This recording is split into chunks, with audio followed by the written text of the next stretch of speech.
Okay, Internet. So I'm going to start another video, and I started my first one about Ron Paul. Ron Paul B. So I'm going to do this one as an open letter to Mitt Romney, or as I like to refer to him as Willard, or sometimes Mittens. And these snarky names aren't made to insult or be derogatory to Mitt Romney or imply I'm not going to vote for Mitt Romney in the general election. If he wins, I probably am going to vote for him. I'm not going to be real happy about it, but I'm going to do it. It doesn't mean I'm not going to work for him, make phone calls, knock on doors, things like that. It does mean, however, that Mitt Romney's names and nicknames kind of lend a general inspiration for mockery, and what I'm going to talk about is why I feel a little sense of mockery about Mitt Romney and his campaign, and why I think we could do better, and why in the primary I plan to vote for something other than Mitt Romney to see if we actually can do better. So I want to start with some basic sports principles. Or as Herm Edwards would like to say for the first one, you play to win the game. You play 4 quarters of the game, and you close strong. So deal. I'm out here, I'm going to vote Republican. But you see, Mitt Romney's not going to appeal to someone like me, because he knows, hey, he's probably not going to vote for me in the primary, but I know I'm going to get him in the general election. So what I need to do is soften up that general election audience and be kind of mushy in the beginning, not in the end. Well, I'm not asking Mitt Romney to promise anything weird, like shutting down the Department of Education or Frankie's tax policy. No, I'm saying, though, that Mitt Romney needs to at least try to play the game, which is trying to say, hey, I'm going to get every vote I can. Or to use another popular culture reference, ABC, always be closing. And Mitt Romney, he's not always being closing, because he knows that he has enough votes in his front pocket right now. He doesn't have to try. And we seem to have had a candidate who did that 4 years ago. So how did that work for President Clinton? Oh, wait, it didn't work for her. That's why you need to play to win the game, and you need to play and close strong. The second thing, that's another sports metaphor, but it's a little bit more esoteric of a sports metaphor. You need to have a solid identity, and you need to stick with it. You can't be a throwing football team and running the ball a whole bunch. You can't be a running football team and say, hey, I got a quarterback who can throw now, so let's try and throw. So let's take a look at some of Mitt's identities. Mitt Romney is governor of Massachusetts. Well, his state during his time as governor lost the second most people from it. You know who lost the most? Louisiana. And you know why? 2 words, Hurricane Katrina. So in the most profound way to demonstrate his competency as governor, people were leaving his state like a natural disaster happened. We can go into some of the woogey things about Romney Care, which we all know about. There's also the gay marriage debate. I know some of the people who are going to be watching this are pro-gay marriage, but Mitt Romney tried to have it all the way, on every way, about gay marriage. He ended up not really getting his way and not running for re-election, which was why he strung along gay marriage in the first place. You have Mitt Romney, the corporate raider. It's already come out in the primary. It's a duh kind of attack that we know is going to happen in the general election. And his answer, well, I did the same thing you did when you ran GM. That's not going to work. You know why?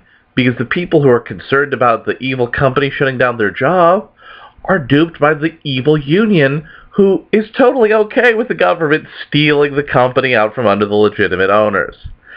And they're totally okay with the company under government administration shutting things down because the union's getting paid. That's what matters. So that line is never going to work on defense, Mitt. And he doesn't seem to realize it. Because, again, back to my first point, he thinks he has it all right here. So he doesn't have to play strong because he thinks he has it right here. We have Mitt fixing the Olympics. This is the best story in the Mitt Romney legacy for me. You know, Olympics went down in corruption in Salt Lake City. Mitt Romney not only fixed it, he made it profitable. That never happens, except for that one time that Mitt Romney did it. So what Mitt Romney should do is focus on that as a kind of narrative about how to fix Washington. And then, of course, we have Mitt Romney's long history of being a political candidate, thinking maybe I'm going to run in Michigan, maybe I'm going to run in Utah. Okay, I'm going to run in Massachusetts, but I have to be a little bit more squishy with Ted Kennedy. Well, maybe I'm going to run somewhere else so I don't have to be as squishy. Okay, I'm going to get elected governor, so I need to be squishy. So that really doesn't give me, the voter, a sense of what Mitt Romney's going to do if I trust him with my little iota of national sovereignty. So again, why should I vote for him in the primary? And if I have to say, why should I vote for him in the primary, if I can't think, well, here's a reason why I should maybe consider voting for Mitt Romney, I'm not going to be happy in the general election. I'm basically going to be going, well, I know 4 years ago with John McCain, we got this sandwich, there's a brown pasty material between the bread, but let me tell you, yeah, it was bad back then, but man, does it sure taste great right now. It's all warm, and it has a kind of rich aroma, and man, does it taste great. Yeah, not really going to engender a whole lot of impassioned people to help win over those convincible voters in the middle. It's not going to happen real well.